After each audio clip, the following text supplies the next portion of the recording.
안녕하세요. 구속의 경륜 100번째 시간입니다. 오늘도 우리가 다니엘서 11장 40절부터 계속 이제 연구해 오고 있는데요. 오늘은 다니엘서 11장 어제에 이어서 44절 말씀을 가지고 이제 예언을 연구해 보려고 합니다. 우선 하나님의 말씀 다니엘서 11장 44절 이 말씀부터 읽어보도록 하겠습니다. 그러나 동북에서부터 소문이 이르러 그로 번민케 하므로 그가 분노하여 나가서 많은 무리를 다 도륙하며 진멸코자 할 것이오 라고 말씀하고 계시는데, 오늘은 이 동북에서부터 오는 이 소문, 이것에 관해서 우리가 이것이 의미하는 바가 무엇인지에 대해서 예언을 연구하고자 합니다. 이 동북에서부터 소문이 이르러 그로 번민하는 이 시기는 바로 북방왕 미국이 그 권세를 서방권에게 이양한 그 이유가 될 것입니다. 이 일요일 법령이 지상에 내리고 그 법령이 온 세상에 큰 능력을 행사할 시점이 되면 이때부터는 이제 법왕권이 최상권을 가지고 직접 세상을 통치하는 이 북방왕의 위치에 올라서는 것입니다. 우리가 이 계시록 17장에 나오는 7번째 왕으로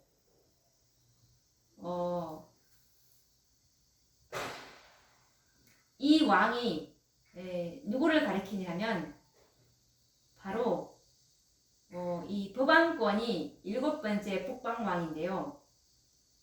이 북방왕이 이 세상에 이제 군림하게 되는 것입니다. 지금까지 이 북방왕 위치에 있던 미국은 그 권세를 법왕권에게 물려주게 됩니다. 이때는 이제 일요일 법령이 전 세계에 있는 모든 나라들에서 이제 시행되는 시기가 될 것인데요. 이 일요일 법령이 다 알다시피 세란계로 이게 전진이 돼 나갈 것인데, 첫 번째는 미국이죠. 미국에서 시작해서 두 번째는 이제 유럽으로 퍼져 나갈 것이고, 세 번째는 이제 전 세계로 이렇게 확대되는 것이 이제 마지막 3단계가 될 것입니다. 그래서 일요일 법령은 모든 민족과 나라들에 확산되고 하나님의 백성들에게는 핍박이 고조될 것입니다. 그러나 하나님의 백성들은 큰 소리로 큰 외침으로 내 백성아 거기서 나와 짐승의 표를 받지 말라고 마지막 최후의 경고를 하게 될 것입니다. 그러나 그들은 일요일 법령의 그 위력에 비해서 자신들의 연약함과 이제 무력함을 느낀 나머지 하나님의 특별한 이 능력을 기억하고 이제 기도하게 될 것인데요. 이 위급한 시기를 당한 이 하나님의 백성들의 한결같은 간절한 기도는 바로 약속하신 늦은 비를 부어달라는 기도가 될 것입니다. 이처럼 지상에 살고 있는 모든 남은 백성들의 이 늦은 비를 받기 위한 열렬한 기도가 이제 하늘로 올라가게 될 것입니다. 마치 이 오순절이 이르기 전에 마가의 다락방에 모였던 제자들과 같은 그 간절한 기도가 하늘로 올라갈 것이며, 그때에 이제 하나님께서는 비로소 약속하신 너전비 성령을 이제 참 교회에 부어 주실 것입니다. 너전비를 받은 이 남은 백성들은 모두 영화롭게 되어서 이제 두려움 없이 첫째 천사의 경고의 기별을 이제 외치게 될 것입니다. 그래서 이제 온 세상은 그리스도의 재림의 선포와 아울러 내 백성아 거기서 나와 짐승의 표를 받지 말라는 이제 큰 외침이 발하여질 때 북방 왕인 이 법왕권이 어떻게 당황스러워하지 않겠습니까? 이때가 바로 북방 왕이 동북에서부터 소문이 이르러 그가 번민하게 되리라는 그 예언이 성취되는 시기입니다. 이적과 기사를 동반한 이 너전비의 역사로 말미암아 백성들의 큰 외침에 의해서 온 세상은 구원의 마지막 기회를 갖게 될 것이고 짐승의 표인 일요일을 지키지 말고 안식일인 곧 하늘과 땅과 바다와 물들의 근원을 만드신 이를 경배하라는 기별이 온 세상에 울려 퍼지게 될 때 북방왕인 법왕권이 번민하지 않을 수가 없는 것입니다.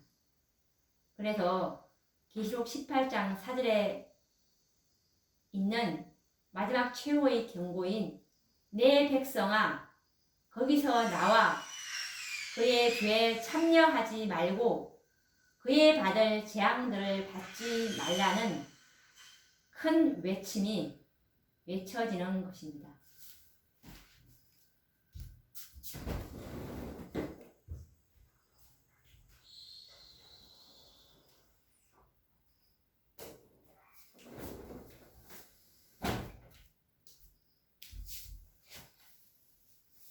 너전비에 의한 이 큰 외침으로 온 세상의 추수 사업은 맞춰지게 될 것입니다.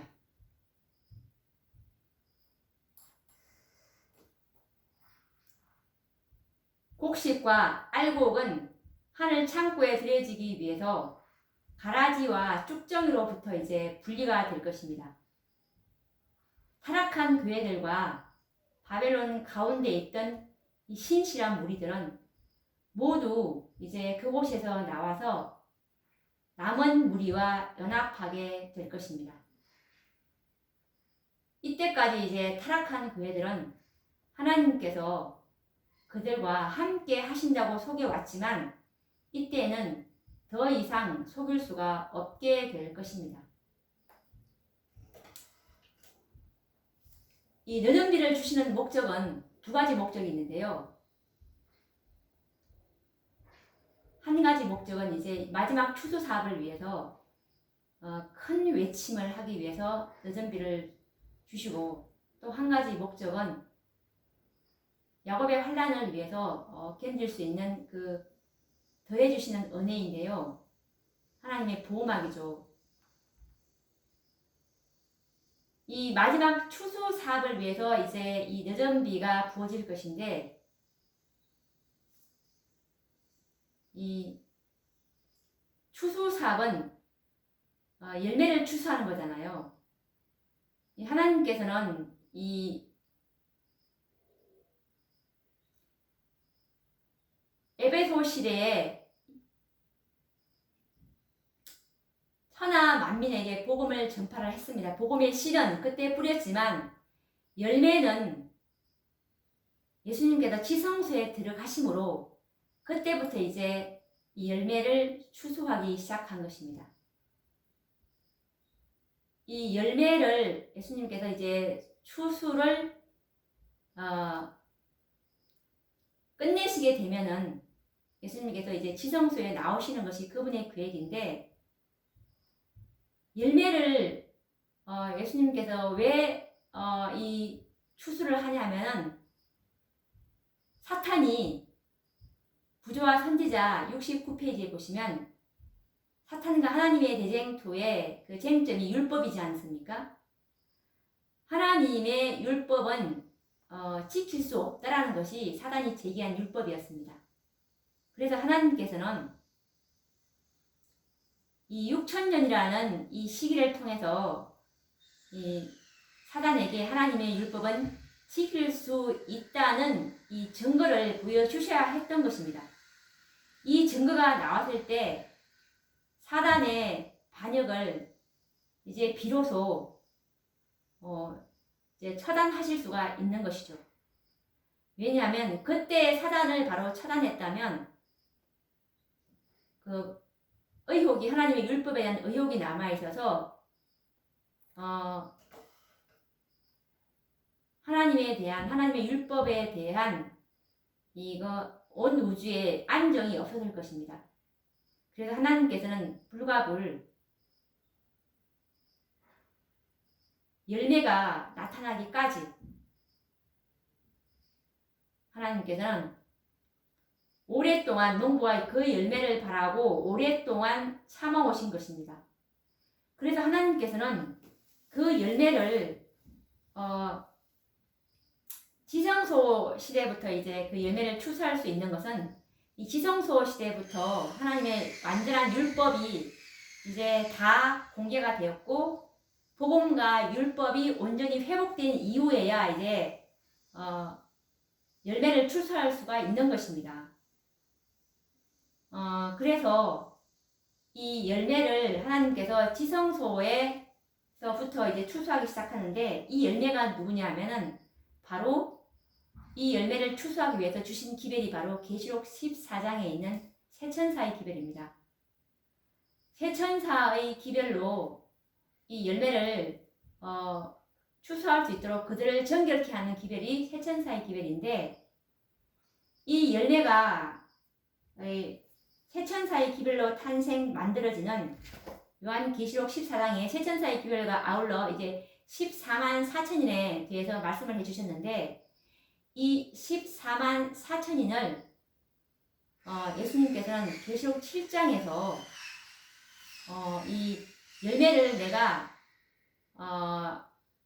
인치기까지 이 살아계신 하나님의 인이 바로 14만 4천인이 받는 이 인인데 내가 인치기까지 계시록 7장에 보시면 내 바람을 붙들고 있는 그 천사에게 살아계신 하나님의 인을 치기까지 너희가 좀 붙잡고 있으라라고 호소를 하게 됩니다.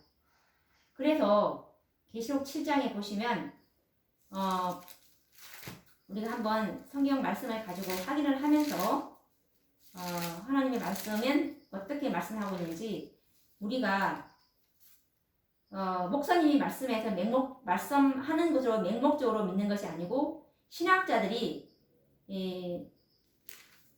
말씀에서 믿는 것이 아니라 하나님의 말씀이 어떻게 기록되어 있는지를 보고서 우리가 우리 믿음의 기초를 하나님의 말씀 위에 세워야 하는 것이니까 우리가 말씀을 반드시 우리가 확인을 해야 합니다. 그래서 이 7장 1절에 보시면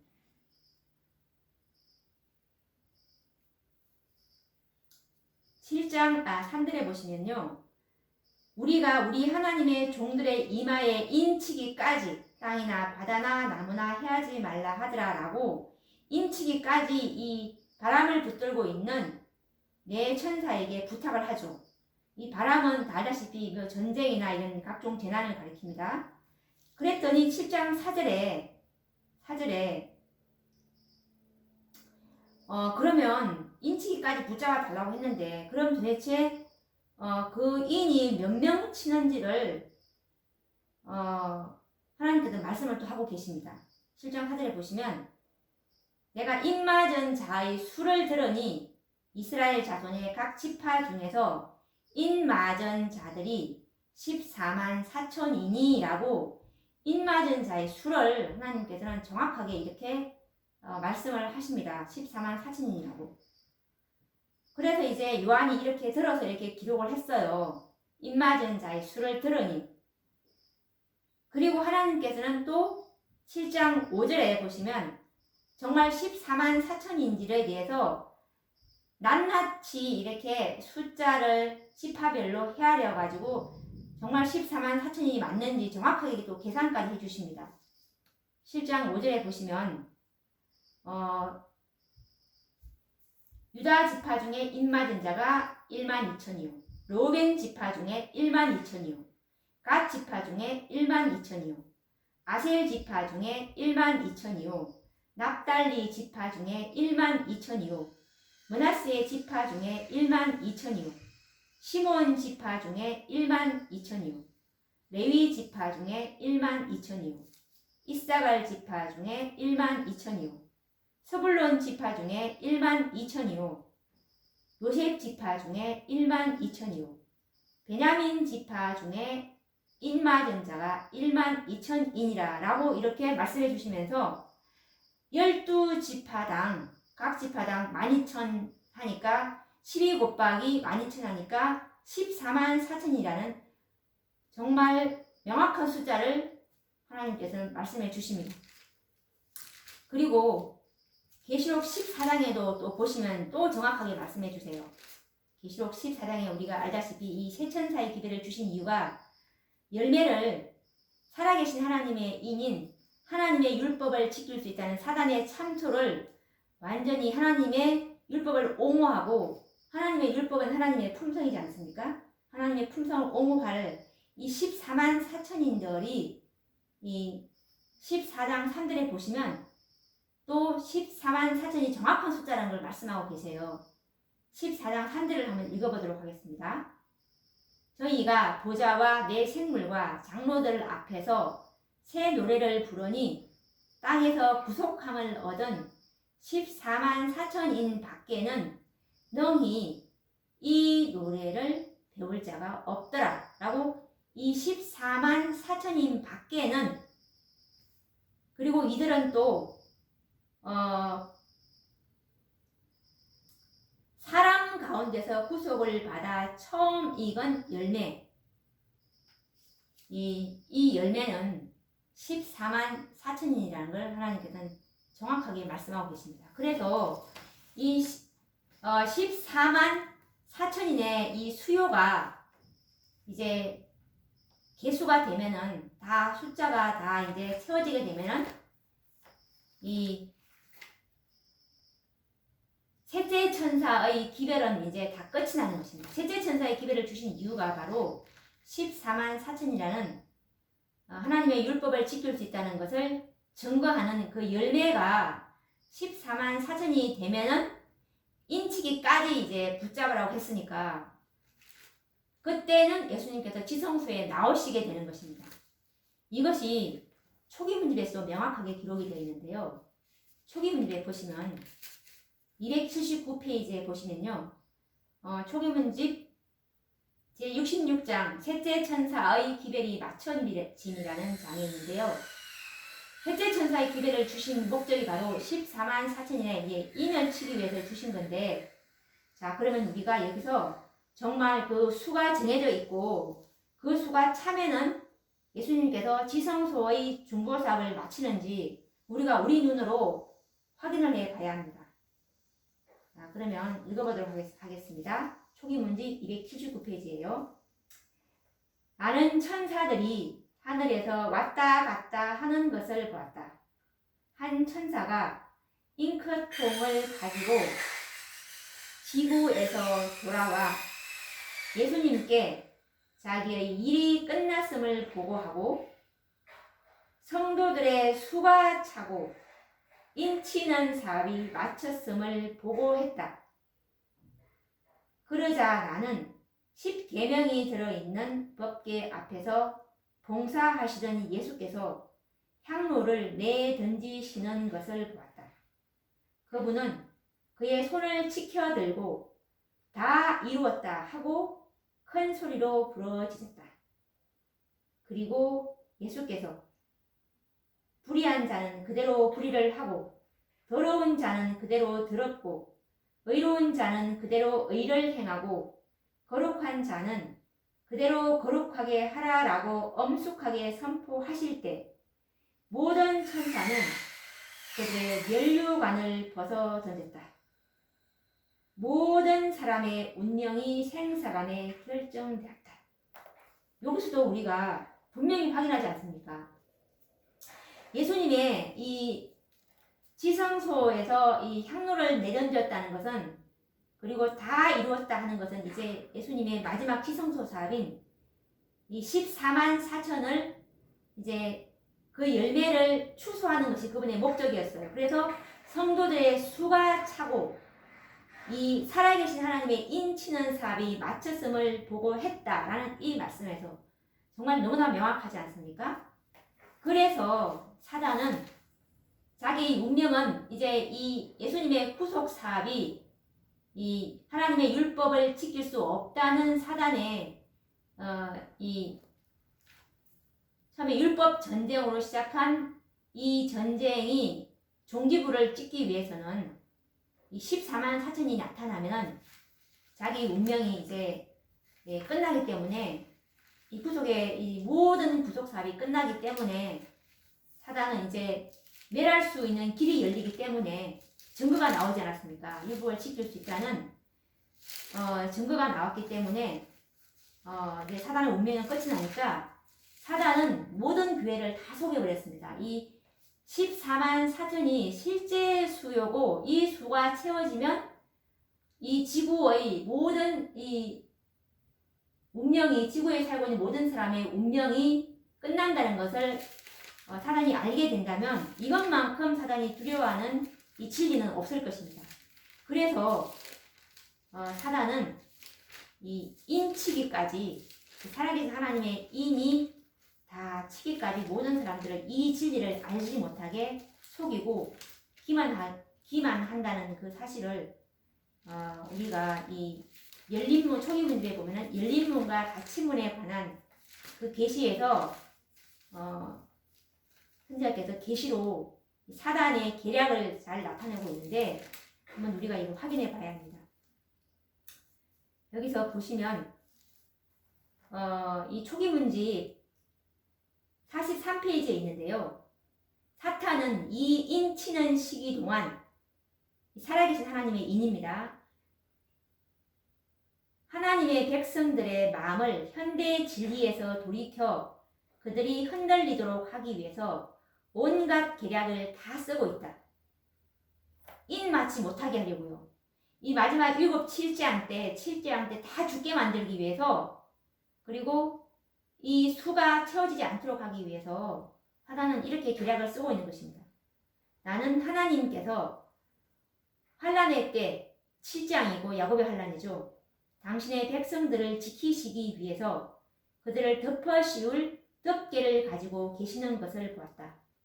진리 편에 서서 마음을 순결하게 보존한 영혼에게 전능자의 보호막이 씌워질 것이다. 사탄은 이것을 알고 할 수만 있으면 사람들의 마음을 흔들어 진리에서 떠나게 하려고 온 힘을 기울여 일하고 있다.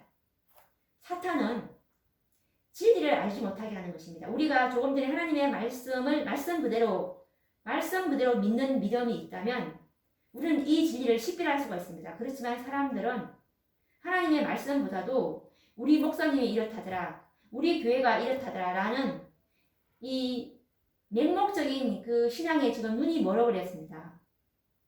사단이 이것을 너무나 잘 알고 있기 때문에 영향력 있는 사람들을 이제 사단의 이 편으로 만들어서 그들이 잘못된 이 하나님의 말씀을 왜곡시키고 예언을 잘못 해석하게 함으로 이 목사들의 말을 따라가고 있는 백성들을 속이기 위해서 그렇게 지도자들을 현혹을 하는 것입니다.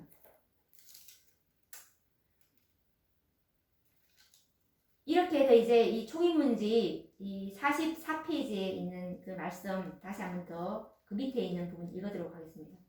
나는 사탄이 이러한 방법으로 하나님의 백성들을 혼란시키고 속이고 유혹하는 일을 바로 지금 곧 이 살아계신 하나님의 인이죠. 이 인치는 시기에 하는 것을 보았다. 어떤 사람들은 현대 진리에 굳게 서 있지 않았다. 그들이 진리에 확고하게 서 있지 않았기 때문에 그들의 무릎은 떨리고 발은 미끄러졌다.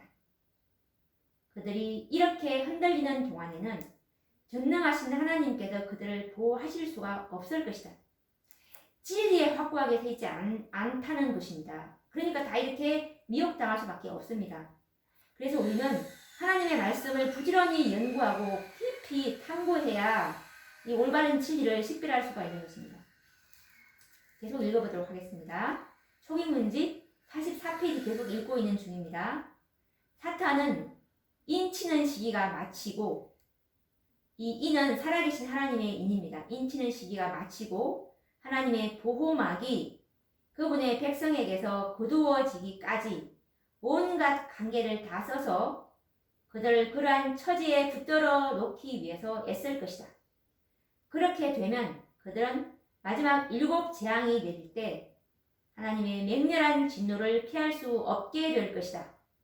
하나님께서는 당신의 보호막을 당신의 백성들 위에 씌우기 시작하셨는데 대살육의 날에 피난처를 갖게 될 모든 무리에게 씌워질 것이다.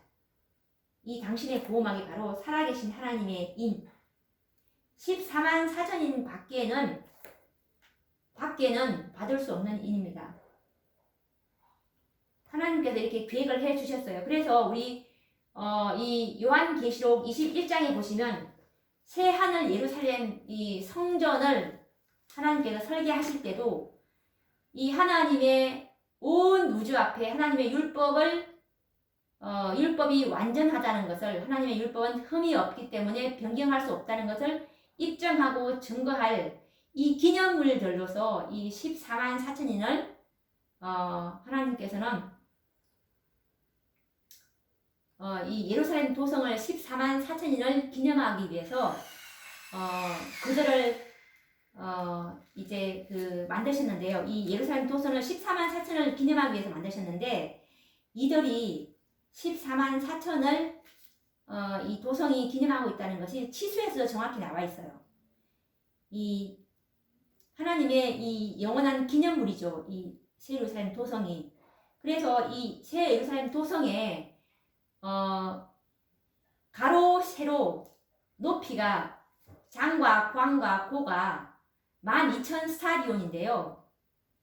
가로 세로 높이가 이제 12,000 스타디온이라는 뜻인데 어마어마하죠.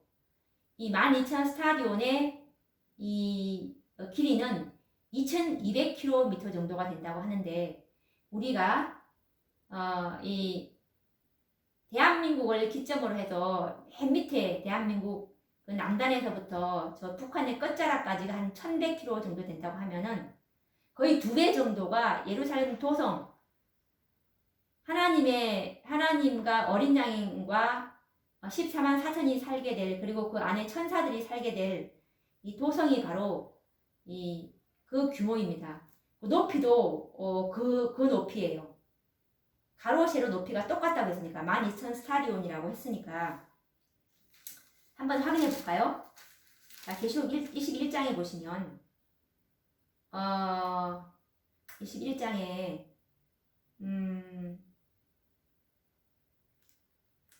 16절에 보시면요. 그 성을 청량하니 12,000 스타디온이요 장과 광과 고가 같더라. 가로 세로 높이가 같다는 것은 이들이 바로 지성소에서 예수님께서 만드시고 있는 살아계신 하나님의 인을 받을 구속의 열매 14만 4천인. 지성소는 우리가 성소 진리를 볼 때도 모세 성전에서 가로 10규빗, 세로 10규빗, 높이 10규빗입니다. 지성소에서 만들어지는 이 14만 4천인을 기념하기 위해서 장과 광과 고가 똑같이 하나님께서 새 예루살렘 도성을 만드셨고, 그리고 또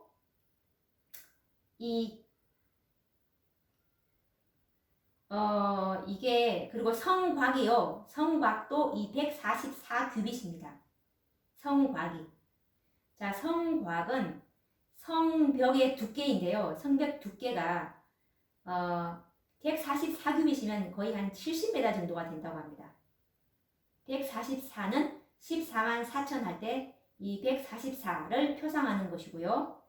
그리고 이 새 예루살렘 도성의 그 문은 열두 진주문인데 그 열두 진주문이 각각 이스라엘 그 계시록 7장에 나오는 살아계신 하나님의 인을 맞을 14만 4천인들은 이스라엘 각 지파 중에서 14만 4천인이라고 한 말씀처럼 이스라엘 12지파가 오늘날의 이스라엘은 그 구약시대 이스라엘이 아니고 하나님의 그 교회를 가리키는 것이죠.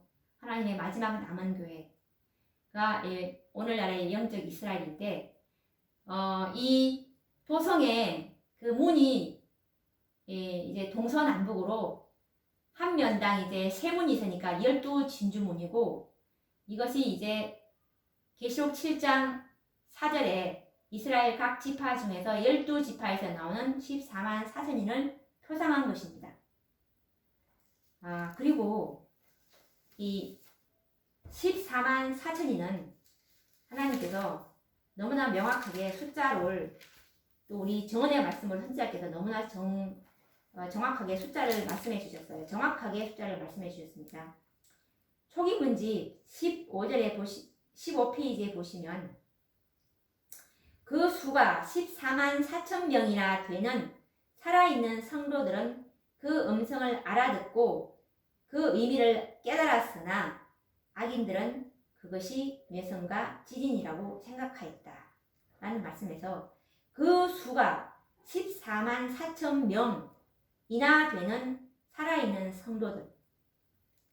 이때는 이제 아버지 하나님께서 예수님의 오시는 날과 시간을 알려주는 그런 상황인데요. 이때는 이미 일곱째 재앙이 시작이 되었고 일곱째 재앙으로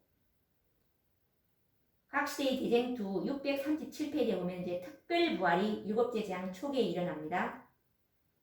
637페이지에 보시면 일곱째 재앙 초기에 셋째 천사의 기별을 믿고 잠든 그 특별부활, 이들이 누구를 가리키냐면은 셋째 천사의 기별을 받아들였지만 우리 초기의 재림 선구자들 있지 않습니까?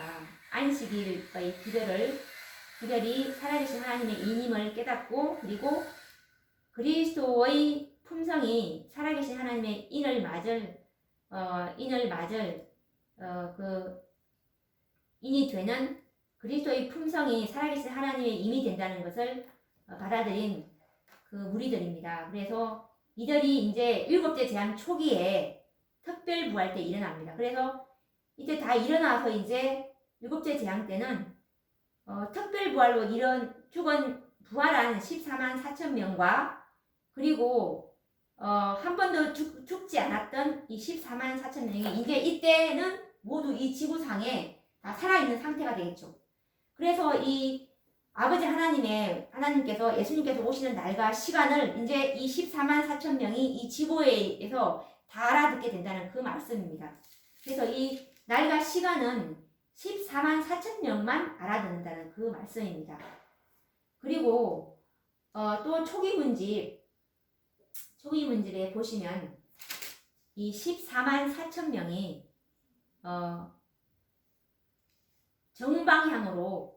정방향으로 이제 그 서 있는 걸 유리 바닷가에 서 있는 장면이 있어요. 16페이지에 보시면 유리 바닷가에는 14만 4천 명이 정사각형의 모양으로 서 있었다. 이 정방향의 이 14만 4천 명은 수요가 정확하지 않으면 이 정방향이 될 수가 없다는 말씀이고, 그리고 초기 문집 또 19페이지에 보시면 예수님께서 14만 4천 명만이 이 거룩한 성전에 들어간다 라고 이렇게 말씀을 하셨습니다. 14만 4천 명만. 그리고 또 초기 문집 20페이지에 보시면 나는 거기서 14만 4천 명의 이름이 금글씨로 석판들에 새겨져 있는 것을 봤다. 14만 4천 명의 이름이 새하늘 예루살렘 도성에 석판에 새겨져 있습니다. 왜냐하면은 이 14만 4천 명은 하나님의 정말 기쁨이고 온 우주에 하나님의 율법을 완전성을 입증했기 때문에 하나님으로서는 너무너무 귀중한 사람들이고 하나님께서는 이들 보석으로 말씀하고 계시는데 정말 기념이 되지 않겠습니까? 그래서 그들의 이름을 석판에 금글씨로 하나씩 하나씩 이렇게 기록해 놓으셨다고 우리가 선지자께서 계시로 보신 것을 우리가 이렇게 볼 수가 있는 것입니다. 참으로 이 14만 4천 명이 4천인이 상징이라는 이 성경과 정언의 말씀은 어디에도 뒷받침할 수 있는 말이 없습니다. 만약 있으면 저한테 연락을 해 주십시오. 저는 하나님의 말씀대로 믿고자 하는 사람이니까 말씀에 있다면 저는 그대로 믿습니다. 그런데 제가 아무리 찾고 뒤져봐도 14만 4천이 상징이다 라는 이 증거의 말씀은 한 말씀도 없어요. 그래서 우리는 이제 정말 우리의 믿음의 기초를 다시 세우지 않으면 우리는 하나님을 믿으라고 하지만 하나님께서는 나는 너를 도무지 알지 못한다는 그런 음성을 분명히 듣게 될 때가 올 것입니다. 그래서 오늘부터라도 우리의 믿음의 신앙은 하나님의 말씀 반석 위에 이 신앙을 세워야 될 것입니다. 그러면 이 살아계신 하나님의 인치는 시기는 언제부터 시작되었는지, 이 구속의 열매는 언제부터 시작되었고 셋째 천사의 사업이 바로 이 살아계신 하나님의 인인 14만 4천인의 열매를 만드는 것인데 이것은 예수님께서 지성소에 들어가심으로 이제 시작을 했죠. 그래서 또 이것도 우리가 분명히 확인을 해야 합니다. 왜냐하면 어떤 분들은 죽은 사람들은 14만 4천인에 포함이 안 된다라는 이런 말씀을 하시는데 이것은 말씀을 전혀 이해하지 못하셨기 때문에 그런데 우리가 하나님의 말씀을 찾아서 우리가 확인을 해본다면 잘못됐다는 걸 알게 될 것입니다. 초기문집 254페이지를 보시면 예수님께서 지성소에 들어가심으로 이제 셋째 천사를 지상에 내보내신다는 그 말씀을 하고 계시는데 한번 읽어보도록 하겠습니다. 초기문집 254페이지고 이것은 셋째 천사의 기별입니다. 예수께서 성소의 봉사를 끝내시고 지성소에 들어가셔서 하나님의 율법이 들어있는 법궤 앞에 서 계실 때 세 번째 기별을 가진 힘센 천사를 세상에 보내셨다. 자, 그럼 이 세 번째 기별을 가진 이 천사를 지성소에 들어가심으로 보내셨는데 이때는 1844년부터 이제 시작됐다는 얘기죠. 셋째 천사의 기별을 이제 이 지상에 보내셨는데 셋째 천사를 왜 보내셨고 셋째 천사의 하는 일이 무엇인지 우리가 알아봐야 되겠죠. 자, 이것은 초기문집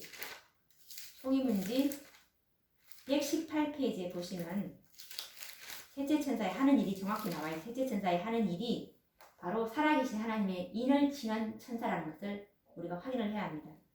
자, 보시면 초기문집 118페이지에 보시면 나는 그때 셋째 천사를 보았다. 나를 수행하는 천사가 말했다. 그의 사업과 사명은 두렵고 놀라운 것이다. 그는 곡식을 가라지에서 분리해서 인을 치고 묶어서 하늘 창고에 들이는 천사이다. 이 일에 온 마음과 주의력을 기울여야 한다. 여기서 셋째 천사의 사업과 사명이 뭐죠? 바로 이 곡식을 가라지에서 분리해서 인치는 천사였습니다. 살아계신 하나님의 인을 치는 14만 4천인을 인을 치는 천사라는 것을 우리가 알 수가 있습니다. 그래서 이 14만 4천인의 인은 언제부터 치기 시작했냐면 바로 예수님께서 지성소에 들어가시는 1844년부터 이제 이 안식일에 하나님의 율법을 이제 바로 이제 10계명을 다 수고를 하고 그리고 이 지성소에 합당한 믿음인 그리스도의 완전한 품성, 그리스도의 완전한 품성을 지닌 사람들에게 이 찍혀지는 그 인이 바로 살아계신 하나님의 인인데, 이 인은 우리 재림 선고자들, 화이 선지자, 그 다음에 제임스 화이, 조셉 베이처, 제이엔 라퍼브로우, 이분들이 이제 그때 인을 받고 이제 돌아가셨죠. 예수님의 재림이 너무 오랫동안 지체되는 이유가 바로 14만 4천의 수요가 채워지지 않았기 때문에 그들은 잠들 수밖에 없지만, 이 인이 다 이제 채워지게 되면, 인의 그 수가 차서 채워지게 되면 이제 예수님께서는 지성소 사업을 다 마치시고 이제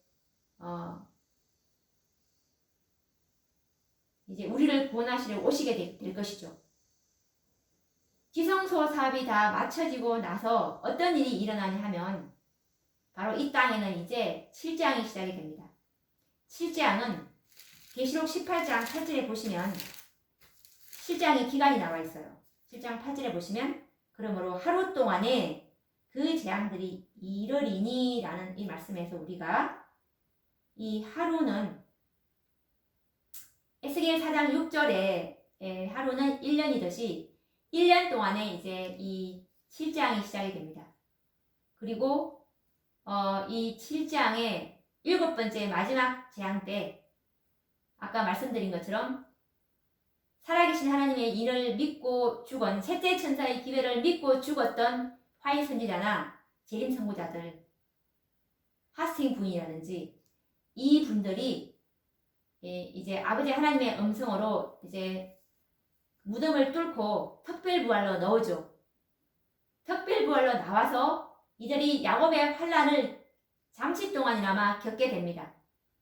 그래서 이제 경험의 노래를 이제 같이 부르게 되는데, 이때 이들도 나와서 이 야곱의 환란을 특별부활로 일어난 살아계신 하나님의 인을 치고 죽었던, 인을 맞고 죽었던 이 재림 선고자들, 이 선고자들은 이 7재앙 때, 7째 재앙 때 일어난다고 했는데, 이들은 이 재앙을 7째 재앙 때 일어나지만 이 7재앙은 누적된 재앙입니다. 7째 재앙에 일어났지만 첫째 재앙부터, 첫째가 중기재앙이죠. 둘째가 이제 바다가 피가 되고, 셋째가 강이 피가 되고, 넷째가 이제 해재앙이고, 다섯째가 암흑재앙이고, 여섯째가 이제 아마겟돈 전쟁인데, 이 모든 재앙들이 7째 재앙 때 일어났던 재림 선고자들도 한꺼번에 이제 그 누적된 재앙을 한꺼번에 경험을 맛볼 수가 있는 것입니다. 그래서 이들이 요한계시록 14장 13절 말씀처럼 이 살아계신 하나님의 인을 맞고 죽었지만 복이 있는 이유가 14만 4천에 들어갔지만 재앙을 짧은 기간 동안밖에 경험하지 않기 때문에 요한계시록 14장의 13절의 말씀처럼 내가 또 들으니 하늘에서 음성이 나서 가로되 기록하라. 자금 이후로 주 안에서 죽는 자들은 복이 있도다 하시네 라는 말씀처럼 이 자금 이후가 바로 셋째 천사의 기별 이후에 죽은 자들이죠. 그래서 이들에게 내리는 그 말씀이 바로 이 말씀입니다. 오늘 우리가 계시록 다니엘서를 연구하다가 이 14만 4천에 대해서 또 우리가 또 이쪽으로 또 깊이 살펴보게 됐는데, 그래서 다시 다니엘서로 돌아와서 이 타락한 교회들로부터 이제 명목상의 재림 신도들과 타락한 교회들 가운데서 불러내기 위해서 하나님께서 이 마지막 참 교회에게 늦은 비를 부어주셔서 이 명목상의 재림 신도들과 타락한 교회에 있는 하나님의 백성들인 14만 4천인을 불러내기 위해서 바로 이 늦은 비를 주셔서 큰 외침으로 이들을 수확하기 위해서 이렇게 하시는 것입니다. 이것에 관련된 증언의 말씀은 초기문집 261페이지에 있는 말씀인데요. 나는 하나님께서 명목상의 재림 신도들과 타락한 교회들 가운데 당신의 성실한 자녀들을 가지고 계신 것을 보았다. 재앙이 내리기 전에 교역자들과 백성들이 이러한 교회들로부터 부르심을 받고 나와 기쁨으로 진리를 받아들일 것이다. 사단은 그것을 알고 있다. 그러므로 셋째 천사의 기별이 크게 전파되기 전에 그는 이러한 종교 단체들 중에 능력을 베풀어 진리를 거절한 자들이 하나님께서 그들과 함께 한다고 생각하도록 만든다. 그는 신실한 자들을 속여 하나님께서는 아직도 그 교회들을 위하여 역사하고 계심을 믿도록 유인하고자 한다. 아까 우리 초기문집 그 열린문과 닫힌문의 계시에서 사단이 인치는 시기 동안 이것을 알지 못하도록 살아계신 하나님의 인이 언제 쳐지고 언제 맞춰지는지를 알지 못하도록 모든 교회에 14만 4천인은 상징수다. 그리고 연구할 필요가 없다. 라고 이렇게 다 속여버렸습니다. 그래서 사단은 이 큰 외침 때 늦은 비를 받고 이 큰 외침을 할 때 진리가 이제 드러나니까 이것을 또 알지 못하도록 그들이 속해 있는 교회에게 능력과 이적을 베풀어서 마치 그 표적이 하나님의 능력이 나타난 것인 양 강신술이 하나님의 능력인 것처럼 그들을 속에서 그곳에 남아있도록 하지만 그러나 빛이 비추일 때 모든 신실한 자들은 타락한 교회를 떠나 남은 무리와 함께 설 것이다 라고 초기문집 261페이지에 선지자께서 기록하고 계십니다. 이때 이제 하나님께서는 당신 앞에서 중보하시는 예수님의 요청에 의해서 타락한 교회들 가운데 있는 당신의 성실한 자녀들을 위해서 오순절 때처럼 이 특별한 목적을 위해서 이 마지막 추수 지성소의 사업을 이제 마치기 위해서 여전히 성령을 보내시게 되는 것입니다. 이것이 바로 동북으로부터 오는 소문이고 이것이 북방왕이 번민하는 이유인 것입니다.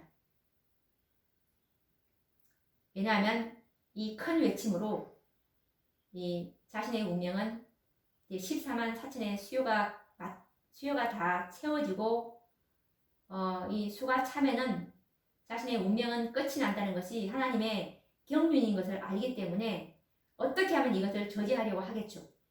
그래서 이 동쪽은 우리가 알다시피 예수님이 이 세상에 오시는 방향이고 북쪽은 이제 하나님의 보좌가 있는 방향이지 않습니까? 그래서 이 늦은 비를 받은 하나님의 남은 백성들의 큰 외침을 동북에서 오는 소문이라고 하는 것입니다. 자, 오늘 우리가 이 다니엘서 11장 44절에 있는 동북에서부터 오는 이 소문에 관해서 연구를 해보았는데 참으로 정말 우리는 하나님의 말씀 위에 우리가 믿음의 기초를 세워야 우리가 속지 않고 하나님께서 지정하신 방법대로 해야 우리가 구원을 얻을 수 있는 것이 바로 내가 너에게 이른 말이 영이요 생명이라고 했듯이 하나님께서 하시는 말씀이 우리의 영이고 생명인 것입니다. 우리가 영생을 얻기 위해서는 반드시 하나님께서 어떻게 하셨는지 예수님께서 항상 기록되었을 때라고 항상 하나님의 말씀 위에서 사셨던 것처럼 우리도 그런 신앙을 해야 우리의 신앙이 안전한 것입니다. 그러면 또 다음 시간에 뵙도록 하겠습니다. 감사합니다.